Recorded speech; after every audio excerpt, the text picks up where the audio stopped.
ഞാൻ ഈ വീഡിയോയിൽ പറയാൻ പോകുന്നത് ഇപ്പോൾ യൂട്യൂബിൽ ഏറ്റവും കൂടുതൽ ട്രെൻഡിങ് ആയിട്ട് ഓടുന്ന ഒരു യൂട്യൂബ് തംബ്നെയിലും വീഡിയോയിനെ കുറിച്ചാണ്. നിങ്ങൾ ആദ്യമായിട്ടാണ് ഈ ചാനൽ കാണുന്നതെങ്കിൽ ചാനൽ സബ്സ്ക്രൈബ് ചെയ്യുക, ലൈക്ക് ചെയ്യുക, ഷെയർ ചെയ്യുക. ഇപ്പോൾ നിങ്ങൾക്ക് യൂട്യൂബിൽ ഈ ടൈപ്പ് വീഡിയോസ് ഒരുപാട് കാണാൻ പറ്റും.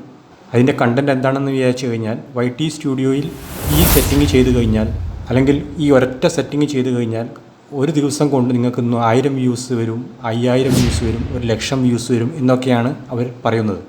ഇതിൽ കൂടുതൽ വീഡിയോസും ഹിന്ദിയിലാണ്. എനിക്ക് ഹിന്ദി അറിയാവുന്നത് കൊണ്ട് ഞാൻ ഈ വീഡിയോസ് എല്ലാം കണ്ടു നോക്കി. ഇവർ പറഞ്ഞ സെറ്റിങ്സ് എല്ലാം ഞാൻ എൻ്റെ യൂട്യൂബിൽ ചെയ്ത് നോക്കിയിട്ടുണ്ടായിരുന്നു. എനിക്ക് ഈ സെറ്റിങ്സ് ഒന്നും ചെയ്തിട്ട് ഒരു പ്രത്യേക ഗുണമൊന്നും കിട്ടിയില്ല. പക്ഷെ പിന്നെയാണ് എനിക്ക് മനസ്സിലായത് അവർ ഉദ്ദേശിച്ച റിസൾട്ട് വീഡിയോ കാണുന്നവർക്കല്ല, ആ വീഡിയോയും ആ തംബ്നെയിലും ഉണ്ടാക്കിയവർക്കാണ് എന്ന്.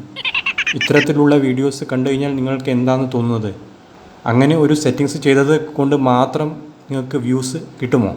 അതല്ല, ഇനി ഇതുപോലത്തെ സെറ്റിങ്സ് ചെയ്തിട്ട് വ്യൂസ് കിട്ടിയവരുണ്ടെങ്കിൽ പ്ലീസ് താഴെ കമൻറ്റ് ചെയ്ത് അറിയിക്കുക. എന്നാൽ എനിക്കും പിന്നെ ഈ വീഡിയോ യാദൃശ്ചികമായിട്ട് കണ്ടുപോയ എൻ്റെ മറ്റ് കൂട്ടുകാർക്കും ഇത് ഉപകാരപ്പെടട്ടെ എന്ന് ഞാൻ ആത്മാർത്ഥമായി ആഗ്രഹിക്കുന്നു.